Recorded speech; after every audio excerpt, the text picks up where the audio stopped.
Welcome to the opening of the Doctoral College for Intersectionality Studies at Bayreuth University.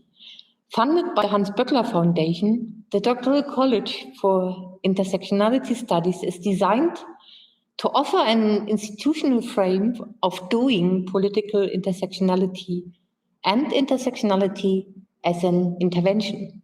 This is most needed and pertinent inasmuch as intersectionality provides us with answers to most pressing questions, not just of our time, but of all times. Like, why do human beings who are capable of setting up artificial intelligence that can even leave our solar system, or why do human beings who spend billions of dollars for producing and watching blockbusters about love and peace in their dream factory, why do these very human beings feel way too often at ease with violating or exploiting each other?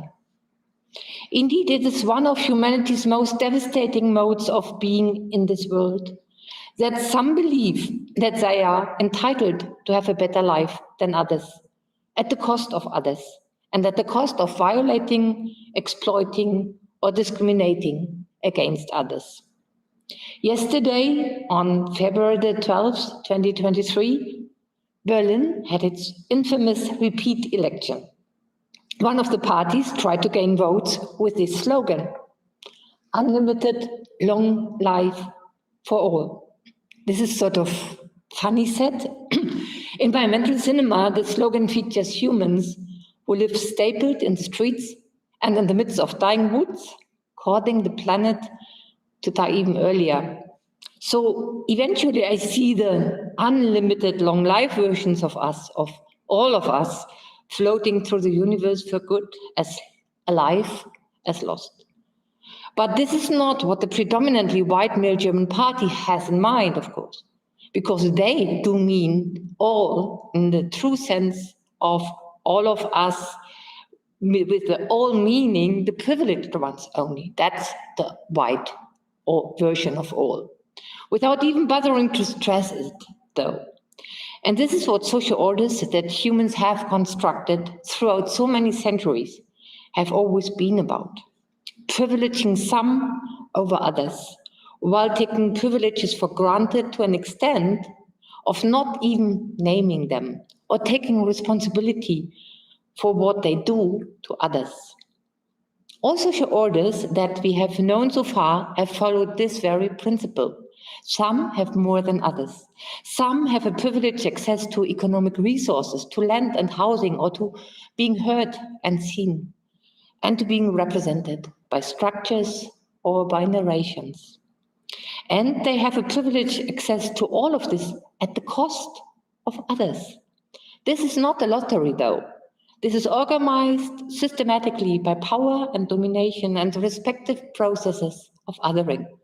Those who hold power seek to maintain it by granting privileges to those who are deemed to be part of the dominant group. In doing so, power defines a norm, a normality, by demarcating it from the other, by othering. Another vicious circle. And since privileges are privileges because they belong to some only, while those who cannot access it are even forced into paying their respective bills, the latter experience this as exploitation, discrimination, or violation. This is what social inequality is all about. It is an interplay of privilege and discrimination as tuned by power. This power-coded social inequality has been secured by structures and institutions, as well as knowledges and moralities. As for structures and institutions, throughout many centuries, discrimination was not against the law, but rather even in line and supported by it. Such laws, in turn, have been affecting and shaping moralities and knowledges. One example. Until 1919, the law prohibited German women to vote. Accordingly, most Germans would be upset or amused when being confronted with the idea that women could desire to have a passive or active voting right. After voting rights for women were implemented lastingly, though, morality started to shift towards not minding voting women. And yet, women are still underrepresented in politics and other realms of public life. The underlying logic of this cycle is boiled down philosophically, for example, by Immanuel Kant, like this. Since women were inferior to men, it would be unfair to grant them the same rights as men. And if they wished to learn Greek or discuss the laws of mechanics, they could even wear belts. This is an easy shortcut into sexism's keeping male space as cis heterosexual male. Sexism insists that women are born to bear children, and this is also comprises to care for them by staying at home. Since men had allegedly nothing to do with this, it were men's rightful destiny to rule the public life, which would make sense anyways, inasmuch as only men were capable of reason and knowledge production. This again allegedly required that men were also destined to rule the home and control women and their bodies, as well as the children. This heteronormative order also discriminates against all genders that happen to resist this ideological circle of patriarchal heteronormativity.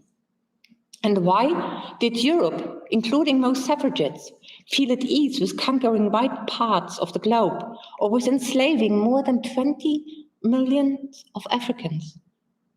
Because racism as colonialism's sword and shield was constructed to state that the white people were superior to all other races.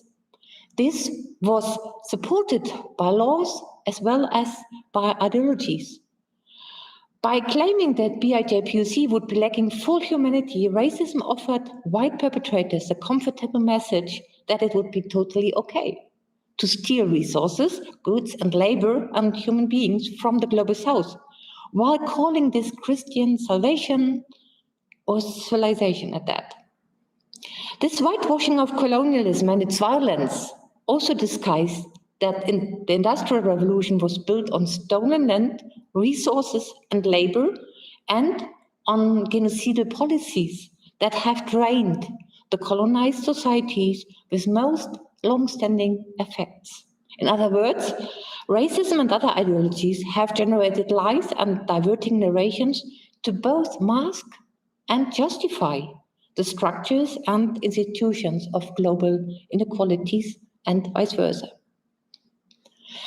Thus framed, social inequality has positioned all of us into social positions that cannot be undone yet.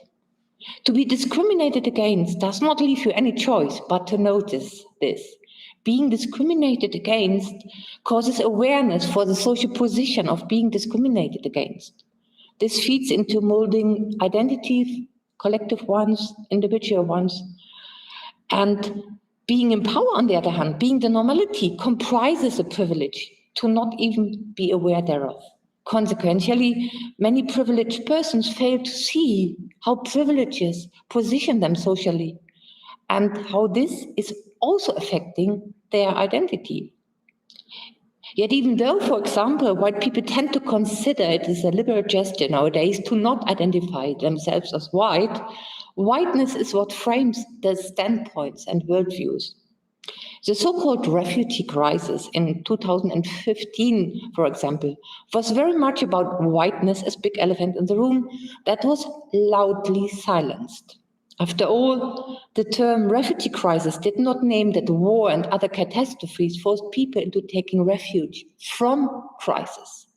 No, it was Germany that claimed to be in crisis. Yet in fact, Germany was not facing any economic, logistic, or bureaucratic crisis. The crisis was all about identity and the claim that Germany and its resources and futures do belong first and foremost to white Germans. This claim is also at work when white Germans start a conversation with a person of color by asking, where do you come from? No, I mean, where do you really come from? Where do you come from? A question out of curiosity? No. Rather, this is a mode of othering, claiming that being German and white is Germany's very normality. To acknowledge the power of social positioning helps to see that such individual experiences or actions are repetitive because they have a system. They have system and they are systematic. Afro-Germans are asked these and similar questions again and again, and white Germans keep asking them. Therefore, such experiences and actions keep happening repeatedly in one single life as well as to many people as everyday racism. To be aware of this does not make being discriminated against any easier for the respective individuals, nor does it free privileged people from taking responsibility. But to be aware of discrimination's systemic omnipresence helps to become aware of the fact that discrimination is repetitive because it is driven by power-coded structures and discourses systematically. And this helps in turn to see that discrimination is not about having an opinion, but about systematic structures and discourses that cannot be fought but systematically. And that means structurally and institutionally and discursively within institutions and against power-coded canonical narrations. This does not bereft individuals of doing something against discrimination. To the contrary, structures, institutions, and discourses do not simply exist. They are done, they are molded by individuals. And therefore, individual interventions are needed by each and everyone. But they need to be systematically embedded into interventions, into structures, institutions, moralities, or knowledges that are done society-wise. Rather than pursuing this goal, though, the contemporary debate about discrimination in Germany has gotten stuck with a weather question, not whether it's raining or snowing outside, but whether discrimination should be discussed at all. Most needed debates are dismissed as political correctness or identity politics, as if identities were fancy choices rather than caused by power-coded social positions.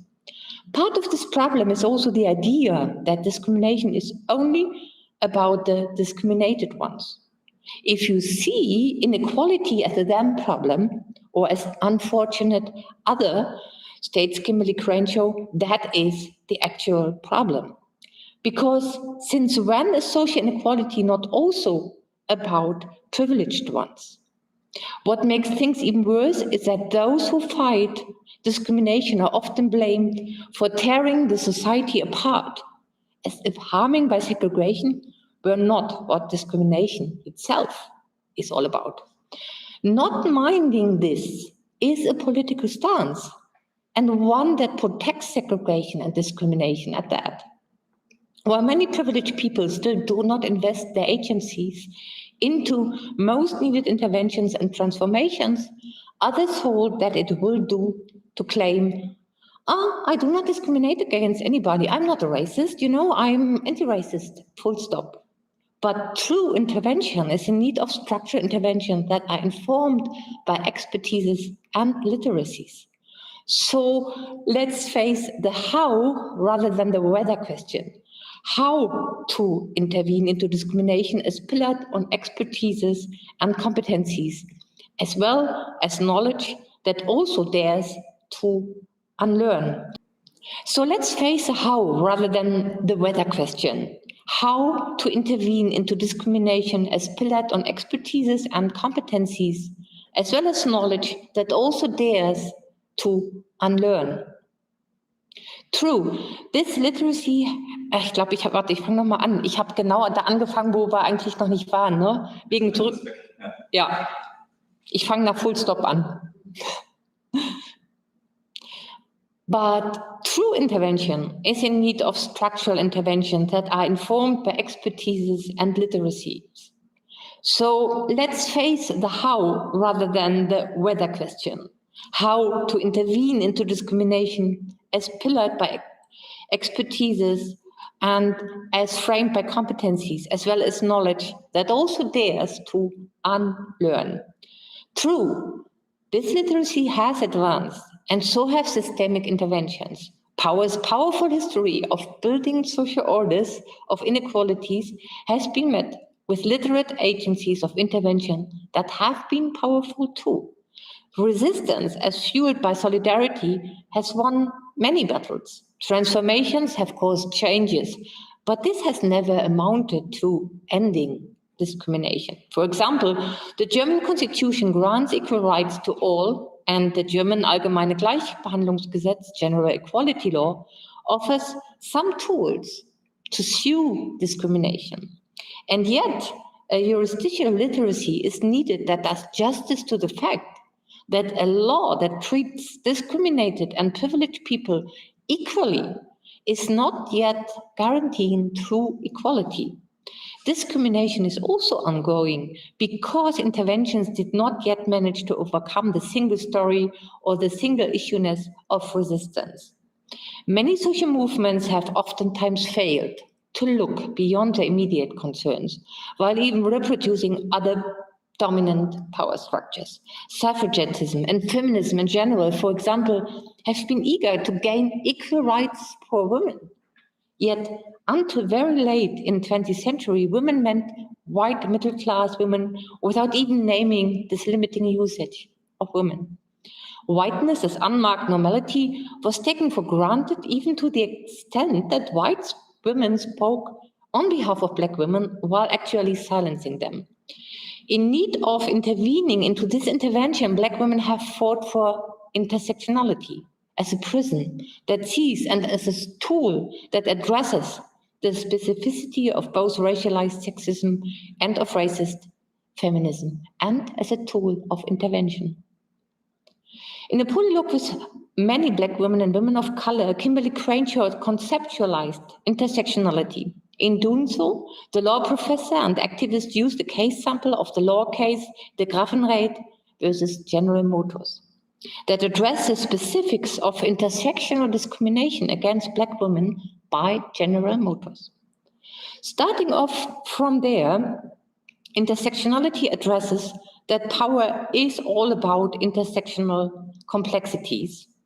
Racism, sexism, classism, adultism, ableism act simultaneously, doing this along similar yet different patterns while shaping each other.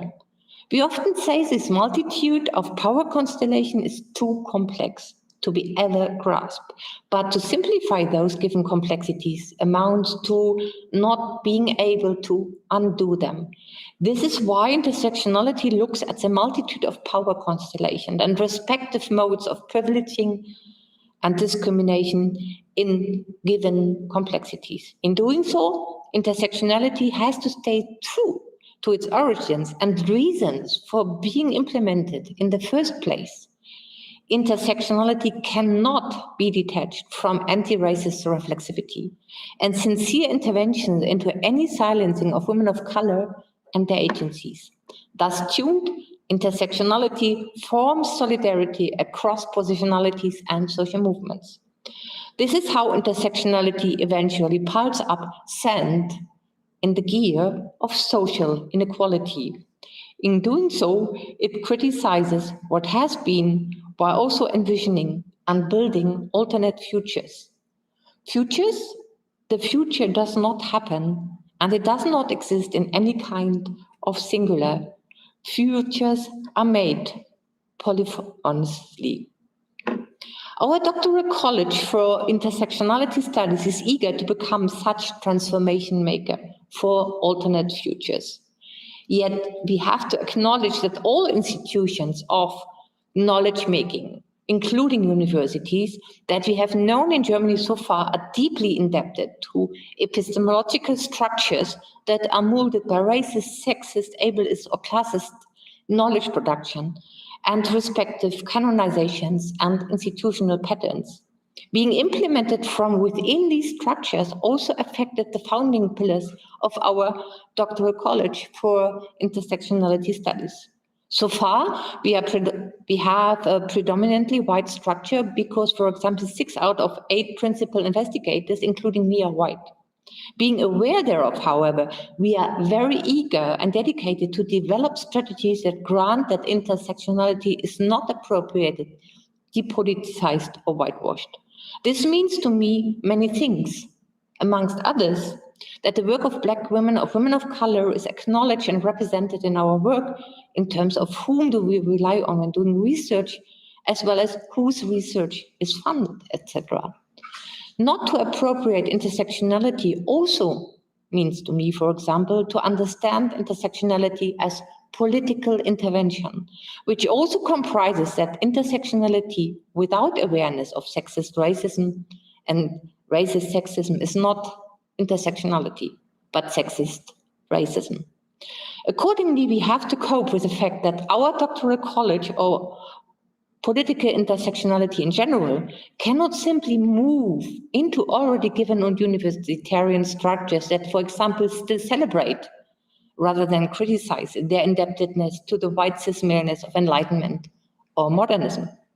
Or rather, we have to reconfigure such structures and find modes of undoing the hyper-representation and privileging of able-bodied white male and income-privileged educational biographies and epistemologies over those who have been discriminated against intersectionally since long. In order to break with such universitarian structures and procedures, our doctoral college will practice a research ethics that will rely on awareness, intervention, and solidarity, as well as on transdisciplinarity. Transdisciplinarity means, for one thing, to overcome any binarism of academia versus activism, university versus social movement, or theory versus practice. In fact, political intersectionality is not a theory as a kind of meta-level gaze, but a political intervention into all societal realms, including universitarian structures that intersect scholarly research and activism. Inasmuch as systemic power is affecting every single pore of societal or cultural dynamics on everyday systemic basis, experiences from various academic fields of humanities, natural sciences, and the law need to converse and cooperate. The thus needed overcoming of conventional disciplinary boundaries is a second layer of transdisciplinarity. This transdisciplinarity is put into practice by the disciplinary polylogue as embodied by the principal investigators and further senior members of the Doctoral College for Intersectionality Studies, as well as many international fellows. Believing that doing intersectionality is to inhabit an ongoing circle of transdisciplinarity, analysis, communication, and intervention, the Doctoral College will be organized along the intersectional interaction of 4 working groups. 3 of them follow the core categories: analysis, communication, and intervention. The 4th one merges these angles by focusing on the empirical fields of labor and solidarity. For all working group and projects, the cooperation between academia and social movements is core. Accordingly, mentorates that supervise PhD thesis will host both scholars and activists in given personal intersections. They will offer expertises in various fields, such as transferring a topic into an objective or research question, or like formulating a state of the art of research or adjusting methodology to academic activism.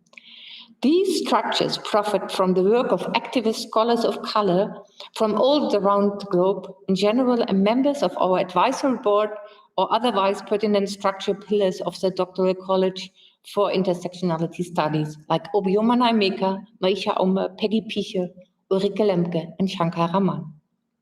In line with respective resources and many other Germany-based scholar activists, you, dearest doctoral scholar activists of the Doctoral College for Intersectionality Studies, will also profit from you as architects of political intersectionality in Germany and beyond. I could not be more grateful for being allowed to gain intersectional literacy at your side. I have never felt more at home academically than in the midst of your visions. Thank you.